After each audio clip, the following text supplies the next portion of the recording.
කොල්ලෝ ඉක්මනට හොස්පිටල් එකට යමන් නිහාල් ICU එකේලු. ඉතින් නිහාල්ව මං මේ ඊයේ දැක්කනේ ක්ලබ් එකේ කෙල්ලෝ එක ඩාන්ස් කරනවා. ඒක තමයි බං. ඒක උගේ ගෑණිත් දැකලා බං. ළමයා ගුලිය එහෙම කනවද? තියෙනවා නම් ගන්න. බාගේ කමු. ඕ. ඔන්න එහෙනම් මගුල තීන්දුවයි. Nice. ඇත් ගහන්නේ.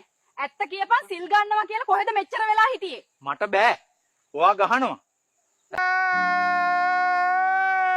අස්සාව කළත් වයිෆ් වෙලා බෝතල් 4ක් ඉවරයි. අඩෝ ආයි නෙත්මියෝ මතක් වුණා බං. එයා මට දීපු සීතල හාදු මතක් වෙද්දි මට වාවන්නේ නෑ බං. ඇයි නෙත්මි මට මේම කරේ? අපේ ගෙවල් වල ඉන්න ගෑනු කවුරුත් ලස්සන නෑ නංගි.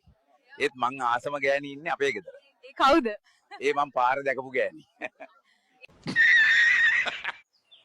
අප්පච්චි මොනවද ඔය කල්පනා කරන්නේ? පොලිසිය කොච්චර මිනිස්සුන්ට ඇරියත් අන්තිමට ඒ මිනිස්සුම තමයි පොලිසියට ඉතුරු වෙන්නේ. ඔබලා දන්නවද? පිරිමි දරදඩුයි කිව්වට පිරිමින්ට තමයි මේ ලෝකේ සැහැල්ලුම දේ තියෙන්නේ. සිතුවිල්ලකට පවා ඒ එසවිය හැකියි. කොල්ලන්ගේ බයික් කීන මේ දවස්වල සැබෑ වෙනවා පේනවා.